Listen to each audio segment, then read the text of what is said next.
I witnessed a murder with my own eyes, but I forced myself to stay calm. I hit the shutter, captured the killer's face. While he was busy with the body, I bolted from the scene. I wanted to find my uncle and call the cops, but he was gone. My chest tightened. Something felt really wrong. I rushed back to the graveyard and saw my uncle asking the killer about me. I screamed my lungs out, warning him of the danger, but it was too late. The killer took him out, sent him straight to heaven. He noticed the camera in my hand. The second he froze, I spun around and ran for my life. I sprinted to a wooden cabin. The man inside blocked me, totally confused. And right then, a bullet tore into his ankle. He was stunned by the pain, until he saw the masked killer coming closer. That's when he snapped awake. He locked the door, checked his gun, loaded the last 2 bullets. The killer slammed the door open. He fired without hesitation, but the distance was too far. The shot wasn't fatal. The killer stayed on his feet. The room froze in tension. The man warned him coldly. You just try and come up them fucking stairs again, okay?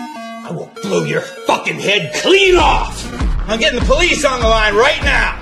The killer hesitated, looked like he might back off, but when the man grabbed the phone, he realized the line was dead. The killer sneered, said he'd leave if they just handed me over. The man looked at me, his eyes firm. Maybe he remembered his son, who died just days ago. He swore he'd protect me, then told me to grab the first aid kit, asked me to bring spare light bulbs, a towel, and some water. He wrapped the bulb in a towel, smashed it, and to my shock, he scattered the shards all over the stairs. What's the water for? We're drinking.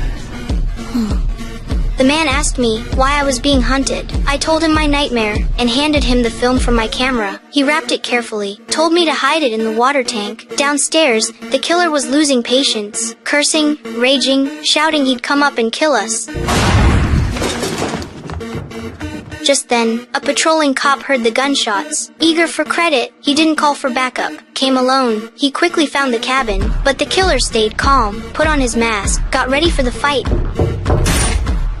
The thud echoed. The cop dropped dead in a pool of blood. Upstairs, the man reacted instantly, told me to use the chance and climb out the window, but I made a sound. The killer chased after me, bullets sprayed, until his mag clicked empty. At that moment, the half-dead cop caught his attention. The killer smirked, stole his weapon, tied him up, gun pressed to his head, forcing the man to give me up. The cop's screams filled the cabin. The man cursed the killer's cruelty, but then lied, saying he didn't care if the cop died. I knew he cared. He was worried, sick inside, but all he could do was pray. Soon, the cop's body was dumped outside, but strangely, the killer made no move. The man guessed. He was scared backup might arrive. Maybe he'd left. Still, to be safe, he told me to hide in the bathroom, then carefully went downstairs. The first floor was empty. No sign of the killer. The man let out a breath, but his foot hit a boot, and instantly he knew.